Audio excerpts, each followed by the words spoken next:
Welcome to PW only IAS. Modern history सिर्फ पास को जानने की बात नहीं, बल्कि ये वो कथा है जो हमें बताता है कि किस तरीके से कुछ फैसले, कुछ नीतियां, कुछ लोगों की खोखली सोच कैसे एक प्रॉस्पेरस देश को सालों तक लूट सकता है, एक्सप्लॉइट कर सकता है और सदियों के लिए पीछे ढकेल सकता है। हम बात कर रहे हैं मॉडर्न इंडियन हिस्ट्री की, जिसमें ब्रिटिशर्स ने अपने से 20 गुना ज्यादा बड़े देश पर 200 सालों से भी ज्यादा समय तक रूल किया। दोस्तों, जब हम भारत के इतिहास में मॉडर्न इंडिया की बात करते हैं ना, तो ये सिर्फ अंग्रेजों के आने और जाने की कहानी नहीं है, बल्कि ये वो दौर है जहां पर रेजिस्टेंस, रिफॉर्म और रिनेसां ये तीनों पैरेलल चलते हैं। ये वो दौर है जहां पर भारत जैसे प्रॉस्पेरस देश को अंग्रेजों ने बाजार बना दिया। ये वो दौर है जहां पर हमें लैब समझ के हमारे ऊपर तरह तरह के एक्सपेरिमेंट्स किए गए।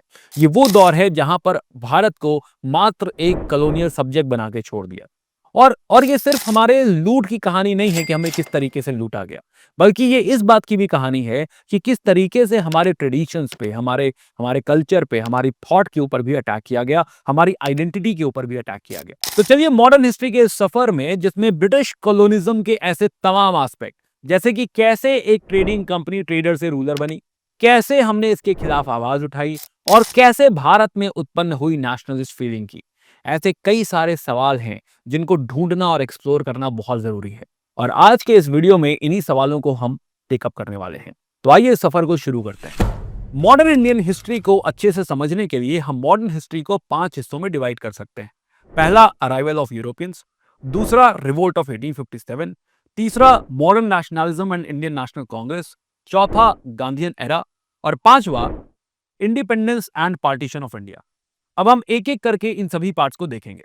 हमने मेडिवल हिस्ट्री में देखा कि मुगल एम्परर जहांगीर के कोर्ट में हॉकिंस और थॉमस रो जैसे ब्रिटिशर्स आए थे, लेकिन ये पहले यूरोपियंस नहीं थे जो इंडिया आए।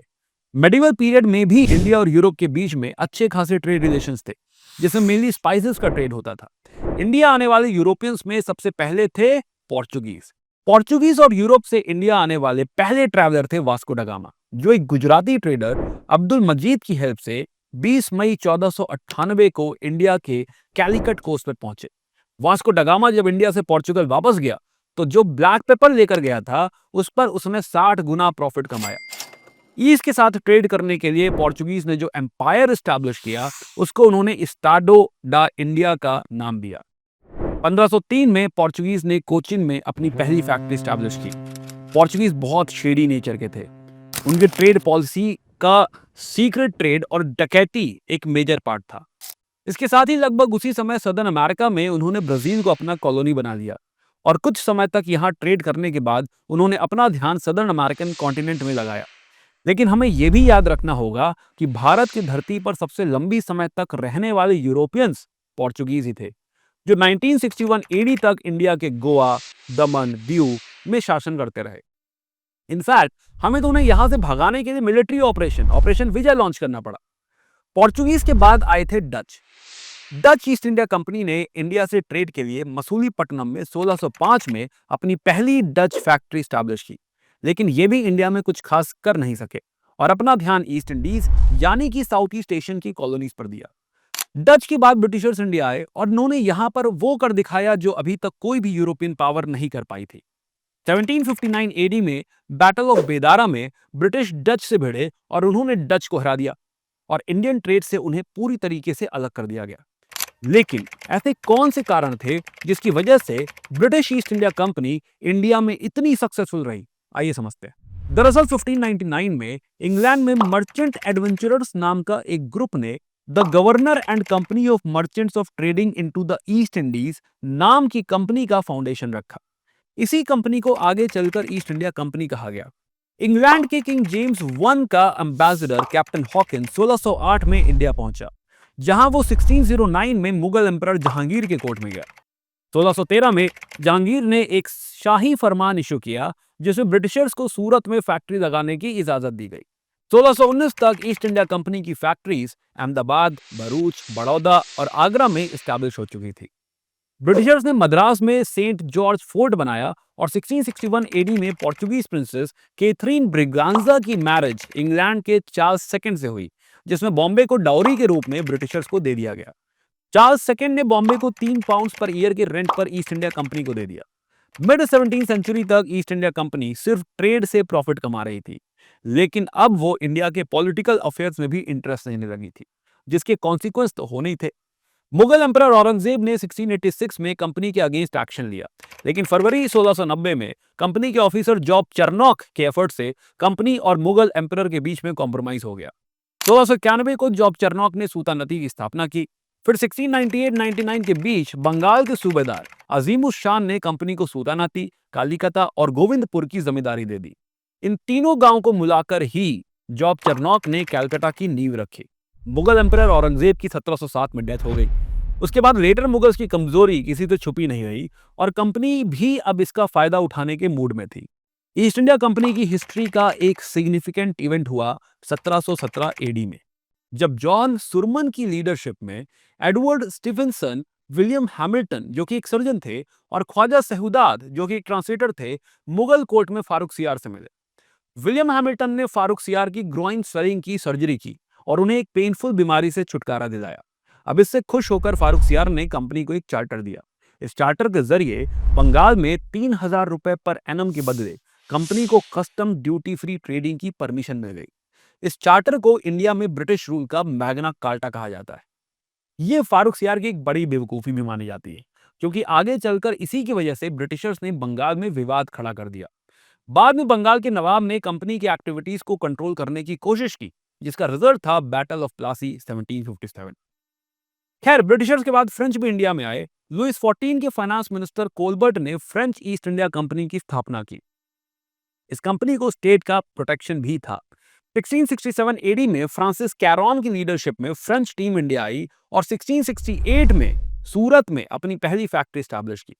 ब्रिटिश कंपनी की तरह फ्रेंच कंपनी भी सिर्फ ट्रेड के लिए बनी थी, लेकिन वो भी धीरे धीरे पॉलिटिकल मामलों में उलझ गई। यूरोप में जो कंपनीज एक दूसरे की कॉम्पिटिटर्स थी, अब इंडिया में भी एक दूसरे के सामने खड़ी हो गई थी। इंग्लिश और फ्रेंच के बीच लड़ी गई पहली बड़ी लड़ाई थी first Carnatic war between 1746 and 1748, जो यूरोप में चल रही ऑस्ट्रियन सक्सेशन वॉर का ही एक एक्सटेंशन था। इस वॉर के बाद ट्रीटी ऑफ एक्सला शैपल के जरिए यूरोप में शांति हो गई और इंडिया में भी दोनों कंपनीज के बीच टेम्परेरी पीस एस्टैब्लिश हो गया। सेकेंड कार्नाटिक वॉर 1749 टू 54 हुआ कर्नाटका की नवाबी को लेकर। चंदा साहब ने नवाबी के लिए डुप्लेक्स की मदद ली और मुजफ्फर जंग ने डेक्कन की सूबेदारी के लिए भी फ्रेंचों का सपोर्ट लिया। अब ब्रिटिशर्स ने अनवरुद्दीन और नासिर जंग को सपोर्ट किया। इस वॉर में फ्रेंच जीत रहे थे, लेकिन तभी इंग्लैंड से मद्रास आया एक क्लर्क रॉबर्ट क्लाइव, जिसने सिर्फ 500 सोल्जर्स के साथ आर्कट पर कब्जा कर लिया और फ्रेंच फोर्सेस को सरेंडर करने पर मजबूर कर दिया। फ्रांस में सीनियर ऑफिसर्स ने डुप्लेक्स की पॉलिसी को क्रिटिकली अपोज किया और उसे फ्रांस बुला लिया गया। ये फ्रेंच गवर्नमेंट की बहुत बड़ी बेवकूफ़ी मानी जाती है, क्योंकि डुप्लेक्स के बाद इंडिया में फ्रेंचों के पास कोई भी ढंग का लीडर नहीं बचा था। और फिर आई थर्ड कर्नाटिक वॉर 1756 टू 63। इसका इमीडिएट रीजन था रॉबर्ट क्लाइव और एडमिरल वॉटसन द्वारा चंदरनगर पर कब्जा। इस बार ब्रिटिश और फ्रेंच के बीच एक डिसाइसिव वॉर हुई, बैटल ऑफ वेंडी वॉश। इस बैटल में ब्रिटिश फोर्सेस को आयरकूट ने लीड किया। फ्रेंच ये बैटल हार गए। 16 जनवरी 1761 को पौंडीचेरी भी ब्रिटिशर्स के कब्जे में आ गया। इस प्रकार इंडिया में सभी यूरोपियन कंपनीज में ब्रिटिश ईस्ट इंडिया कंपनी सबसे ज्यादा ताकतवर बन गई। वास्तव में ब्रिटिश ईस्ट इंडिया कंपनी की श्रेष्ठता का एक मुख्य कारण था 1757 में बैटल ऑफ प्लासी में उनकी जीत, और उस जीत के बाद उन्हें मिला खजाना। यह युद्ध हुआ था बंगाल के नवाब सिराजुद्दौला और ईस्ट इंडिया कंपनी के बीच, जिसे रॉबर्ट क्लाइव ने साजिश करके जीता था। रॉबर्ट क्लाइव बंगाल का फर्स्ट गवर्नर बना। उसके बाद आने वाले गवर्नर्स थे Warren Hastings, Lord Cornwallis, Lord Wellesley और बाद में लॉर्ड विलियम बेंटिक, जो 1833 में इंडिया का पहला गवर्नर जनरल बना था। बैटल ऑफ प्लासी के बाद से ही इंडिया के लोगों का इकोनॉमिक एक्सप्लॉयटेशन शुरू हो गया था। इसके साथ साथ ब्रिटिश गवर्नमेंट ने इंडिया के धर्म और रीति रिवाजों में भी दखल देना शुरू कर दिया था। इन सभी कारणों से 1757 के बाद छोटे छोटे रिवोल्ट्स ब्रिटिशर्स के अगेंस्ट होते रहे, जैसे कि बंगाल का सन्यासी रिबेलियन, महाराष्ट्र का रमोसी रिवोल्ट, संथल रिवोल्ट और 1857 का सेपॉय रिवोल्ट। ये सभी रिवोल्ट उन पॉलिसीज के विरोध में थे जो ब्रिटिशर्स ने बैटल ऑफ प्लासी और बैटल ऑफ बक्सर के बाद लागू की थी। लॉर्ड डलहौजी 1848 से 56 के बीच में थे। उनके समय इंडियंस के लिबर्टी, कल्चर और रिलीजन पर भी प्रहार किया गया। उसने डॉक्ट्राइन ऑफ लैब्स के तहत सतारा, जैतपुर, संबलपुर, बागत, उदयपुर, झांसी, नागपुर जैसे राज्यों को ब्रिटिश अंपायर में मिला दिया। ब्रिटिशर्स ने इवन लॉयल अवध को भी मैल एडमिनिस्ट्रेशन के नाम पर ब्रिटिश इंडिया में मिला दिया था। इसने इंडियंस के दिल में यह दर्ज कर दिया कि ब्रिटिश किसी का सगा नहीं होता। झांसी और अवध के लोगों में क्रोध भड़क गया। ये सब गुस्सा प्लासी के 100 साल बाद 1857 में खुलकर सामने आ गया। 1857 की क्रांति के इमीडिएट कॉजेज में सबसे ज्यादा चर्चा में था काउ और पिग फैट में लपेटा हुआ कार्ट्रिज। एनफील्ड राइफल से फायर करने के लिए इस कार्ट्रिज को दांतों से खोलना पड़ता था, जो हिंदू और मुस्लिम दोनों के लिए धार्मिक रूप से अपमानजनक था, क्योंकि काउ हिंदुओं के लिए पवित्र होती है और पिग मुसलमानों के लिए नापाक। सबसे पहली घटना हुई 29 मार्च 1857 को बैरकपुर कैंट में, जहां 34th इन्फेंट्री के सोल्जर मंगल पांडे ने कार्ट्रिज यूज करने से इनकार किया और अपने सीनियर ऑफिसर लेफ्टिनेंट बाग और जनरल हेयरसे को गोली मार दी। ये सभी वजह बनी सेपॉय म्यूटनी का कारण, जो ऑफिशियली शुरू हुई 10 मई 1857 को मेरठ कैंटोनमेंट के सोल्जर्स के द्वारा। इन्होंने कार्ट्रिज यूज करने से इनकार किया और फिर 11 मई की सुबह ये लोग दिल्ली पहुंचे, जहां उन्होंने बहादुर शाह जफर को अपना बादशाह घोषित कर दिया। ये विद्रोह धीरे धीरे नॉर्थ इंडिया में फैल गया। कानपुर में 5 जून 1857 को विद्रोह हुआ, जिसमें नाना साहेब ने लीडरशिप दी। नाना साहेब पेशवा बाजीराव सेकंड के दत्तक पुत्र थे और उनकी मदद की तात्या टोपे ने। लखनऊ में 4 जून 1857 को बेगम हजरत महल ने अपने पुत्र ब्रिजेश कादिर को नवाब घोषित किया। झांसी में रानी लक्ष्मीबाई ने वीरता से लड़ाई की और जनरल हगरोस के साथ युद्ध में वीरगति को प्राप्त हुई। इतना तेजी से रिवोल्ट का फैलना एकदम से नहीं हुआ था। कई हिस्टोरियंस कहते हैं कि यह वर्षों की यात्रा और प्लानिंग का नतीजा था। कुछ हिस्टोरियंस के मुताबिक अजीमुल्ला खान ने बिठनूर यानी कि कानपुर में नाना साहब के साथ मिलकर रिवोल्ट की प्लानिंग बनाई थी और 31 मई 1857 को क्रांति का दिन फिक्स किया गया था। क्रांति के सिंबल के रूप में लोटस फ्लावर और रोटी का इस्तेमाल किया गया। यह क्रांति नॉर्थ इंडिया में बड़े स्तर पर तो फैली, लेकिन प्लानिंग और लीडरशिप की कमी के कारण ब्रिटिश ऑफिसर्स ने इसे दबा दिया। इस रिवोल्ट की लीडरशिप के बारे में जॉन लॉरेंस ने कहा था, अगर इनमें से एक भी लीडर में एबिलिटी होती तो हम हमेशा के लिए हार जाते। बहादुर शाह जफर, जो कि 82 वर्ष के वृद्ध थे, उन्होंने 20 सितंबर 1857 को लेफ्टिनेंट विलियम हडसन के सामने हुमायूं टॉम्ब में सरेंडर कर दिया। हडसन ने बहादुर शाह के दोनों बेटों को उनके सामने ही गोली मार दी और उनके सर को दिल्ली के दरवाजे पर लटका दिया। बहादुर शाह जफर को रंगून भेज दिया गया, जहां उनकी मौत हो गई। उनकी कब्र पर लिखे शब्द थे, कितना है बदनसीब जफर, दफन के लिए 2 गज जमीन भी ना मिली कुएं यार में। यहाँ कुएं यार का मतलब है कि अपनी जन्मभूमि में, अपने होमलैंड में। बेगम हजरत महल भी अंत में हार गई और नेपाल चली गई। आरा के कुंवर सिंह ने भी वीरता से लड़ाई की, लेकिन युद्ध में घायल होने के बाद उनकी भी डेथ हो गई। फैजाबाद में थे मौलवी अहमदुल्ला, उन्होंने विद्रोह की अगुवाई की, लेकिन उन्हें भी 5 जून 1858 को शहीद कर दिया गया। ये रिवोल्ट तो दबा दिया गया, लेकिन इसका अपना ऐतिहासिक महत्व बस आप इस बात से समझ सकते हैं कि वीर सावरकर ने इसे the first war of Indian independence का नाम दिया। अब बात करते हैं कि 1857 के रिवोल्ट के रिजल्ट के बारे में। रिवोल्ट सक्सेसफुल तो नहीं हुआ, लेकिन यह जरूर साबित कर दिया कि ईस्ट इंडिया कंपनी का राज इंडियंस के लिए अत्याचारी और एक्सप्लॉयटेटिव है। इसके बाद ब्रिटिश गवर्नमेंट ने अपनी पॉलिसी में बड़ा बदलाव किया। ईस्ट इंडिया कंपनी का रूल खत्म कर दिया गया और इंडिया का गवर्नेंस डायरेक्टली ब्रिटिश क्राउन के अंडर में आ गया। अब इंडिया पूर्ण रूप से ब्रिटेन के कंट्रोल में था। ब्रिटिशर्स का यह सफर एक ऐसा सफर था जो उन्होंने ट्रेड से शुरू किया था, लेकिन धीरे धीरे वो राजनीति और शासन तक पहुंच गए। इंडिया में इनके पहले भी फॉरेन इन्वेडर्स आए थे, लेकिन सभी इन्वेडर्स ने इंडियन कल्चर को अडॉप्ट कर दिया था और यहीं के हो गए थे। पर ब्रिटिशर्स सिर्फ लूट खसूट के लिए आए थे। वो इंडिया की वेल्थ ब्रिटेन भेज रहे थे, जिसे हम कहते हैं ड्रेन ऑफ वेल्थ। उन्होंने अपना कल्चर इंडियंस पर थोपना भी शुरू कर दिया। इंडिया में उस समय साइंस, टेक्नोलॉजी, रिलीजन और नॉलेज, इन सब का लेवल बहुत नीचे जा चुका था, जबकि यूरोप में ये पीरियड रिनेसां यानी पुनर्जागरण का था।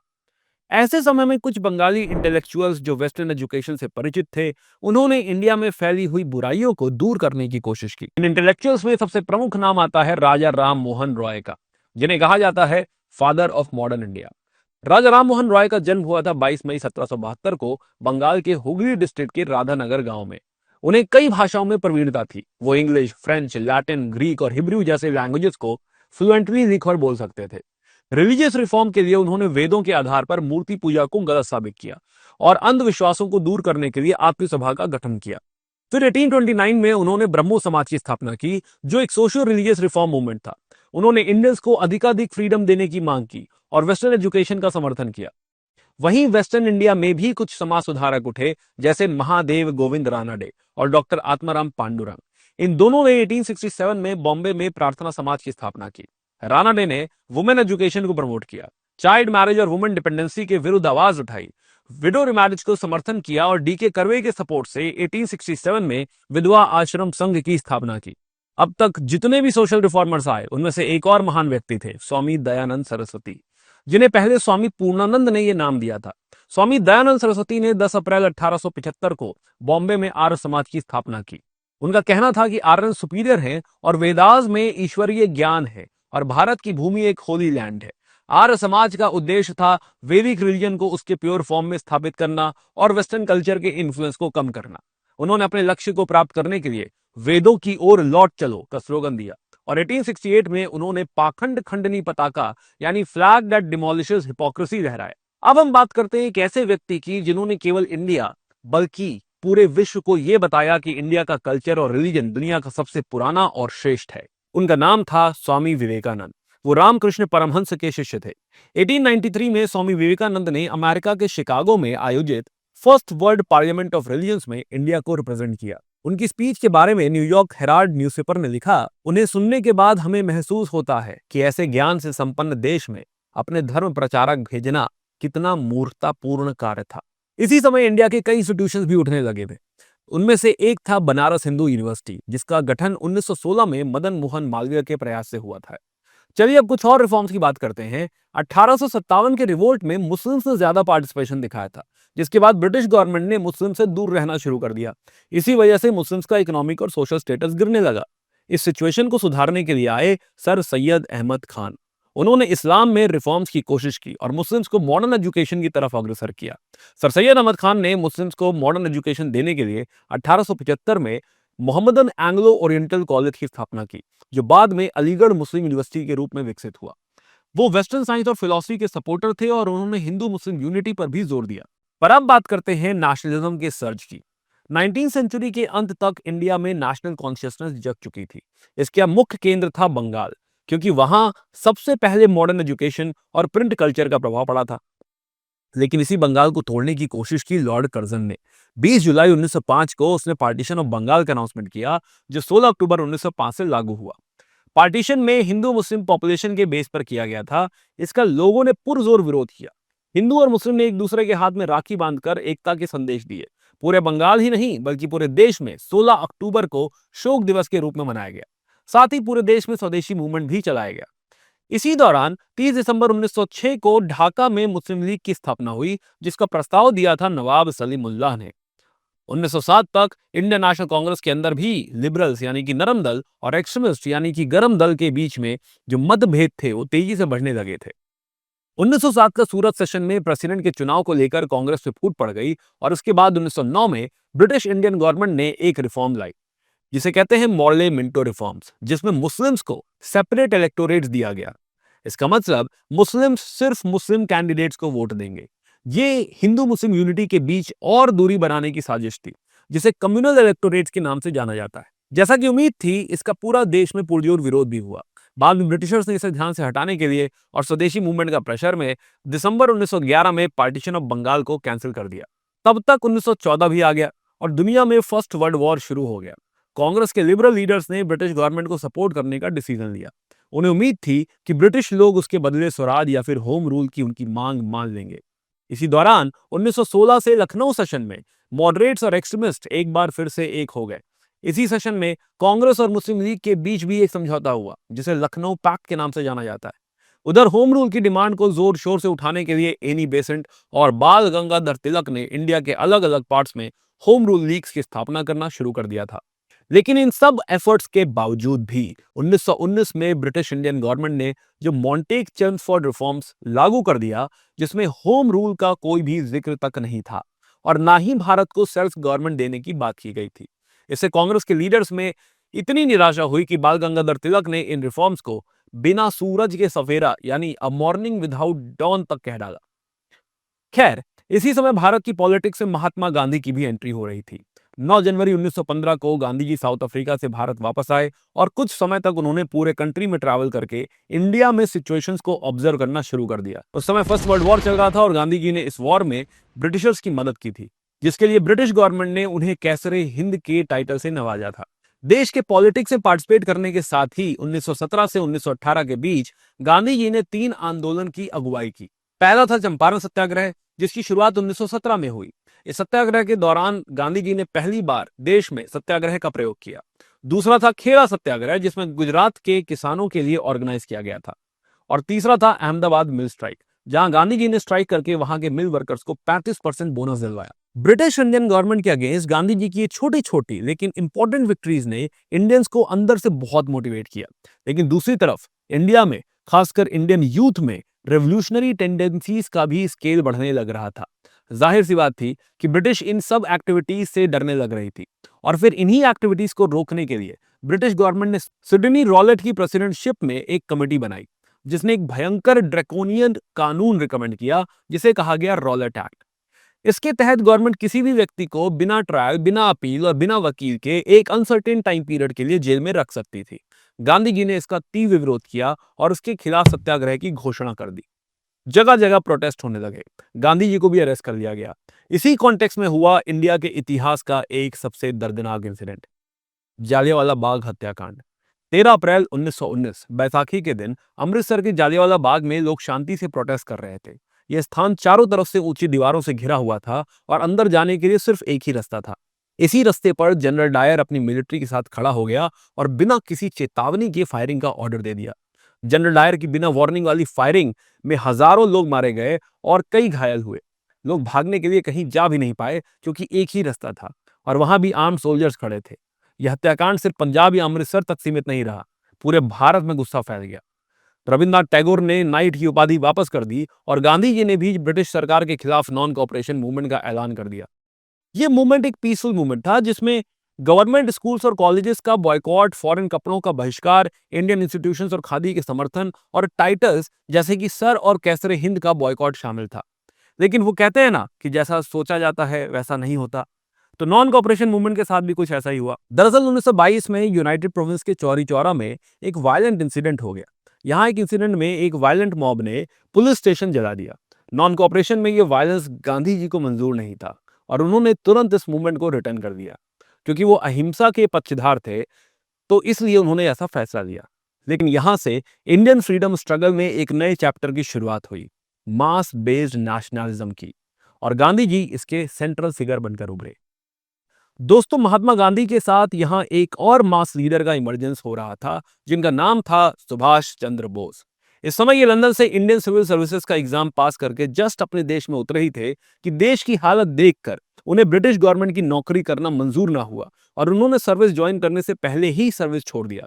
उधर गांधी जी 1922 से लेकर 1930 तक पॉलिटिक्स में कुछ खास बिजी नहीं थे और उन्होंने अपना समय कंस्ट्रक्टिव प्रोग्राम्स में, जैसे कि चरखा चलाना, देश के लोगों को समझाना, इन जैसे कामों में लगाया।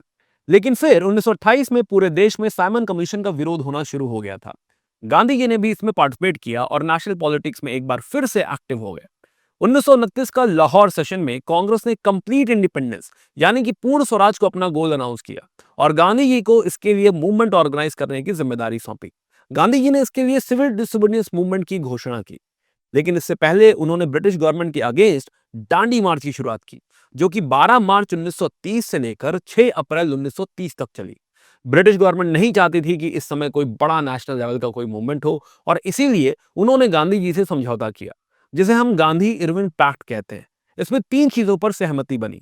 पहला, कांग्रेस सिविल डिसोबीडियंस मूवमेंट को विड्रॉ करेगी। दूसरा, ब्रिटिश पॉलिटिकल प्रिजनर्स को छोड़ेंगे और तीसरा, सॉर्ट बनाने की छूट मिलेगी। और इसी पैक्ट के तहत Gandhi ji second round table conference में पार्टिसिपेट करने लंदन गए। लेकिन वहां कोई मेजर एग्रीमेंट नहीं हुआ, क्योंकि गांधी जी और कांग्रेस दलित और माइनॉरिटी इलेक्टोरेट्स को मानने के लिए राजी ही नहीं थे। लंदन से लौटने के बाद गांधी जी ने दोबारा सिविल डिसोबीडियंस मूवमेंट स्टार्ट किया, लेकिन ब्रिटिश ने तुरंत उन्हें अरेस्ट कर लिया। इसी साल कम्युनल अवार्ड के थ्रू मुस्लिम्स के साथ साथ सिखों, क्रिश्चियंस और दलितों को भी अलग इलेक्टोरेट दिया गया, जिसके खिलाफ गांधी जी ने फास्ट एंड टू डेथ किया। इससे बचने के लिए डॉक्टर अंबेडकर से पूना पैक्ट हुआ, जिसमें दलित्स को रिजर्व सीट्स तो मिली, लेकिन अलग इलेक्टोरेट नहीं मिला। 1934 तक मूवमेंट वीक पड़ गया था और इसीलिए गांधी जी ने ऑफिशियली सिविल डिसोबीडियंस मूवमेंट को विड्रॉ कर दिया।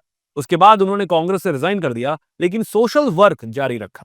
उधर 1938 में कांग्रेस के हरिपुरा सेशन में सुभाष बोस कांग्रेस के प्रेसिडेंट बने, लेकिन फिर 1939 के त्रिपुरी सेशन में उनका गांधी जी से कांग्रेस प्रेसिडेंट का इलेक्शन को लेकर खुला टकराव हो गया।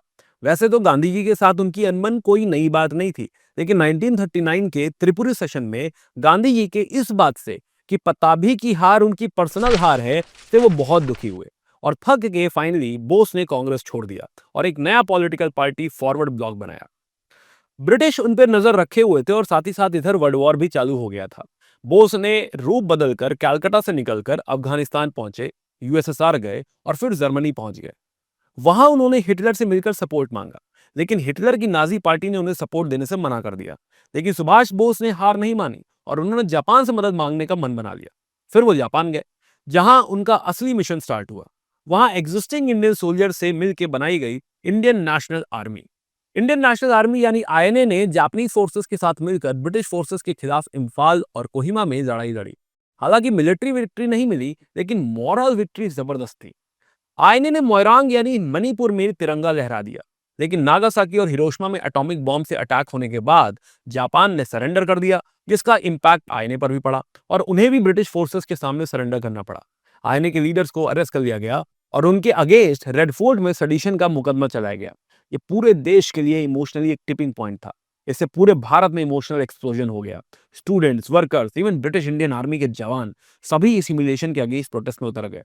इसी दौरान अगस्त 1945 को जब सुभाष बोस एक प्राइवेट प्लेन से ताइवान जा रहे थे, तो उनका वो प्लेन मिस्टीरियसली क्रैश हो गया और इस क्रैश में उनकी मौत हो गई। उधर नॉन कॉपरेशन मूवमेंट के बाद इंडियन पॉलिटिक्स में एक नया मुद्दा उभर कर आया और वो मुद्दा था कम्युनलिज्म और एक सेपरेट मुस्लिम स्टेट की डिमांड। दरअसल 1933 से 1935 के बीच कैम्ब्रिज यूनिवर्सिटी में पढ़ने वाले एक स्टूडेंट चौधरी रहमत अली ने अपने एक पैम्पलेट नाउ और नेवर में पहली बार पाकिस्तान टर्म का प्रयोग किया और उनके इस नए टर्म के मुताबिक पी से पंजाब, ए से अफगानिया यानी कि नॉर्थ वेस्ट फ्रंटियर प्रोविंस, के से कश्मीर, एस से सिंध और तान से बलूचिस्तान था। 1937 के इलेक्शंस में मुस्लिम लीग की करारी हार हुई और जिन्ना ने कांग्रेस पर हिंदू राष्ट्र बनाने का आरोप लगाया। इस आरोप के पीछे एक मकसद था, पाकिस्तान के लिए एक स्ट्रांग पब्लिक ओपिनियन बनाना। इसके बाद 22-23 मार्च 1940 के मुस्लिम लीग सेशन में एक प्रपोजल पास हुआ जिसमें सेपरेट मुस्लिम स्टेट की मांग की गई, जिसे हम कहते हैं लाहौर रेजोल्यूशन या पाकिस्तान रेजोल्यूशन। इस सेशन के प्रेसिडेंट थे स्वयं मोहम्मद अली जिन्ना। वहीं क्रिप्स मिशन 1942 ने भी इनडायरेक्टली पाकिस्तान की डिमांड को एक्सेप्ट कर लिया। इस प्रपोजल में कहा गया कि वॉर के बाद भारत को डोमिनेंट स्टेटस दिया जाएगा और अगर कोई प्रोविंस चाहे तो अपना अलग कॉन्स्टिट्यूशन बना सकता है। क्रिप्स प्रपोजल के रिस्पॉन्स में महात्मा गांधी ने से कहा कि ये एक पोस्ट डेटेड चेक है, वो भी एक बैंकरप्ट बैंक के नाम पे। ब्रिटिशर्स के ये प्रपोजल कांग्रेस ने रिजेक्ट कर दिए। तब गांधी जी ने क्विट इंडिया मूवमेंट का आह्वान किया। 14 जुलाई 1942 को वर्धा में कांग्रेस वर्किंग कमेटी की मीटिंग में यह प्रपोजल पास हो गया और फिर 8 अगस्त 1942 को बॉम्बे के गोवलिया टैंक मैदान में ऑल इंडिया कांग्रेस कमेटी के सेशन में इसे ऑफिशियली रेटिफाई किया गया। यही गांधी जी ने अपना प्रसिद्ध नारा दिया, डू और डाई। इसके बाद ब्रिटिश गवर्नमेंट ने तुरंत इंडियन लीडर जिसमें गांधी जी, नेहरू जी और सरदार पटेल सभी शामिल थे, उन सबको अरेस्ट करवा दिया। देश भर में आंदोलन भड़क गया। रेल लाइन तोड़ना, डाकघर जलाना, टेलीग्राफ वायर काटना जैसे काम होने लगे। उधर बढ़ती वायलेंस के कारण ब्रिटिशर्स ने भी इस मूवमेंट को बहुत ब्रूटली क्रश किया। लेकिन साथ ही ब्रिटिश गवर्नमेंट को भी यह एहसास होने लगा था कि इंडिया में अब उनका राज ज्यादा दिन चलने वाला नहीं है। क्विट इंडिया मूवमेंट के तुरंत बाद 23 मार्च 1943 को मुस्लिम लीग ने पाकिस्तान डे मनाया और दिसंबर 1943 में जिन्ना ने ब्रिटिशर्स के लिए डिवाइड एंड क्विट का स्लोगन दिया। वहीं अक्टूबर 1943 में लिलिदगो की जगह लॉर्ड वेवल नई इंडिया के नए वाइसरॉय बने। उन्होंने सिचुएशन नॉर्मल करने की कोशिश की और कांग्रेस के लीडर को जेल से रिहा कर दिया। 14 जून 1945 को वेवल ने वेवल प्लान प्रपोज किया और शिमला में एक कॉन्फ्रेंस बुलाई। इस समय कांग्रेस के प्रेसिडेंट थे मौलाना अबुल कलाम आजाद। लेकिन इस कॉन्फ्रेंस में जिन्ना ने डिमांड किया कि मुस्लिम कम्युनिटी का रिप्रेजेंटेशन सिर्फ मुस्लिम लीग करे, जो कांग्रेस को बिल्कुल मंजूर नहीं था। और ऐसा होता तो कांग्रेस के सभी मुस्लिम लीडर्स जैसे कि खान अब्दुल गफ्फार खान एग्जीक्यूटिव काउंसिल के बाहर हो जाते। इसी वजह से शिमला कॉन्फ्रेंस भी फेल हो गई। फरवरी 1946 में दूसरी तरफ रॉयल इंडियन नेवी ने भी रिवोल्ट कर दिया, जिसमें सेलर्स ने फूड डिस्क्रिमिनेशन और कंडीशंस को लेकर ब्रिटिशर्स के खिलाफ विद्रोह किया। ब्रिटिश गवर्नमेंट ने इस विद्रोह को दबाने के लिए एडमिरल गॉडफ्रे को भेजा, लेकिन सिचुएशन इतनी बिगड़ गई कि सरदार पटेल और जिन्ना को भी इंटरवीन करना पड़ा। इस इंसिडेंट ने ब्रिटिश को यह समझा दिया कि उनकी आर्म्ड फोर्सेस भी अब लॉयल नहीं रही हैं। और इसी समय ब्रिटिश प्राइम मिनिस्टर क्लेमेंट एटले, इन्होंने हाउस ऑफ कॉमन्स में कहा कि British government will transfer power to Indian hands no later than June 1948, यानी कि ब्रिटिश गवर्नमेंट जून 1948 से पहले ही इंडियंस को पावर ट्रांसफर कर देगी। लेकिन इंडिपेंडेंस से पहले इंडिया में हिंदूज और मुस्लिम्स के बीच बढ़ती डिस्प्यूट को सॉल्व करना बहुत जरूरी था। इसके लिए ब्रिटिश गवर्नमेंट ने लॉर्ड माउंटबेटन को इंडिया का नया वाइसरॉय बनाया। लॉर्ड माउंटबेटन ने 3 जून 1947 को एक प्रपोजल रखा। इस प्रपोजल के अनुसार भारत को दो हिस्सों में बांटा जाएगा, इंडिया और पाकिस्तान, और पावर ट्रांसफर जून 1948 की बजाय जल्दी होगी, यानी कि 15 अगस्त 1947 को ही कर दी जाएगी। और इस तरीके से 15 अगस्त 1947 को हमारा देश 200 सालों की लंबी गुलामी के बाद ब्रिटिश कॉलोनियल रूल से आजाद हो गया। उम्मीद करता हूं कि आपको वीडियो पसंद आया होगा। मिलते हैं आपसे नेक्स्ट वीडियो।